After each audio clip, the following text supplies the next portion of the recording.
my name is Megan. I'm one of the nurses and I work out of the Burke building here in Gloversville.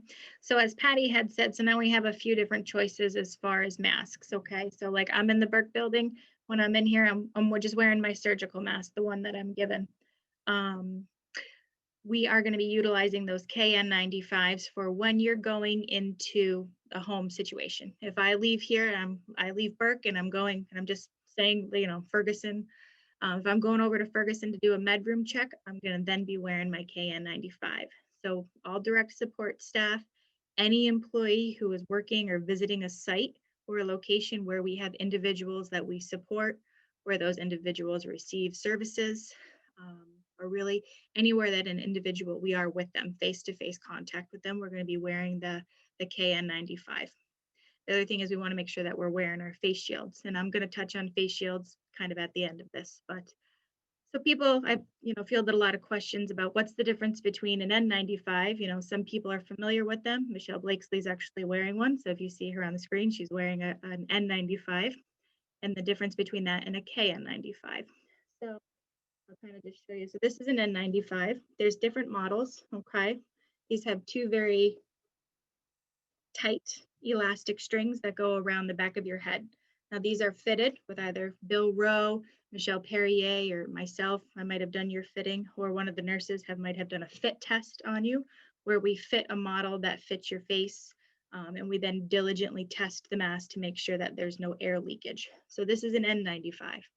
Any situations where we have a COVID positive house, or currently in Mountain Views, they're still wearing their N95s for precaution. If you're going into that situation, certainly need to wear an N95 that you've been fit tested to, okay? The KN95s are not a substitute for that. So these look a little bit different, but they do offer a little bit more protection than the surgical masks, okay? So you can see how these are shaped a little bit more like that cone, and they do have the metal clip on the top, okay? So you would be given one of these per week. I'm going to reiterate that if you sneeze in it, your nose is running, you probably shouldn't be at work anyway, but if your nose is running, you sneeze in it, you got an allergy, you drop it on the floor of your car, as Patty said, or drop it in a mud puddle on your way in, whatever, it gets dirty, please ask for another one. One of my biggest pet peeves, especially, working in nursing medical field, is people wearing those dirty masks. Ladies with their makeup that gets really saturated in there.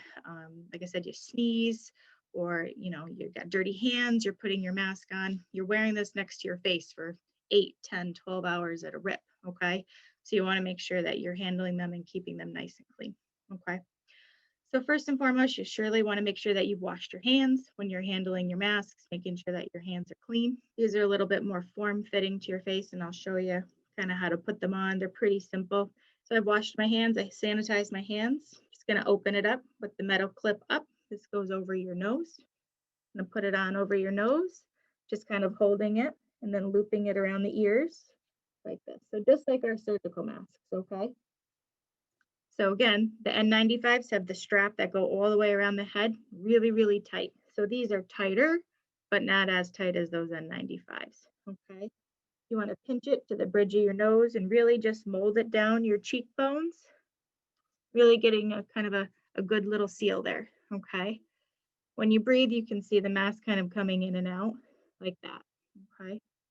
A suggestion that I have for, some ladies with the smaller faces, and I actually do this with my surgical mask as well. I tie a little knot in the ear loop. I don't know if you guys can see that. I tie it on both sides to make the ear straps just a little bit smaller. I do that on my surgical mask as well, just to give it a nicer, tighter fit. Same thing, same process, clean hands, mask to the face, holding it, and just looping it over the ears. Okay. This one, I've been wearing this one, rocking this one around when I have to go out, okay? So you can see this is a nice tight fit. These are comfortable. And again, they're not as constrictive as the N95s, but they offer more protection than the surgical masks. So these are really wonderful. I really, really like these a lot. Okay. Again, making sure that we're keeping them clean, trying to maybe put them back in that brown paper lunch bag if they come in that, or even like an envelope, something like that. Don't throw them in your purse or in the bottom of your desk or anything like that. Okay. As soon as these are deployed out to the houses, obviously some people already have them. We really want you to start utilizing them. Um, Another thing is, making sure that you're wearing it before you enter the house, put it on, then you go into the house. When you leave the house, then take it off. You don't want to be in the foyer and just kind of hanging out, chit chatting with your friend without your mask because, you're on the way out the door. We don't want that. The other thing is obviously no mask sharing. I'm buddies with Sally. I know Sally doesn't have COVID. We're not borrowing masks. You're given your own mask. Only use your mask, please. Same thing with the face shields. Don't, oh, I forgot my face shield. I'm going to use, Patty's face shield today. I know she doesn't have COVID. Let's not be doing that. I definitely recommend writing your name on your face shield. Okay. And then that way you know which one is yours in case there's any mix up. See, I wrote my name on mine. There you go. In regard to the face shields, making sure that you're wearing them with the KN95s when you're really having any close face time with our individuals. The question came up about goggles versus the face shield, because maybe the goggles are a little bit more comfortable. Sure. I mean, I agree they could be more comfortable, but if that individual coughs or sneezes, which one would you rather have? I would definitely rather have the face shield. It's going to offer more protection for you, and we're going to get some information out to the masses about that. A couple questions about the face shield. When they come from the manufacturer, some of the brands have a film. Some of them were just on the front, or they had a front and back film on them. So it made them look really cloudy or kind of like scratchy.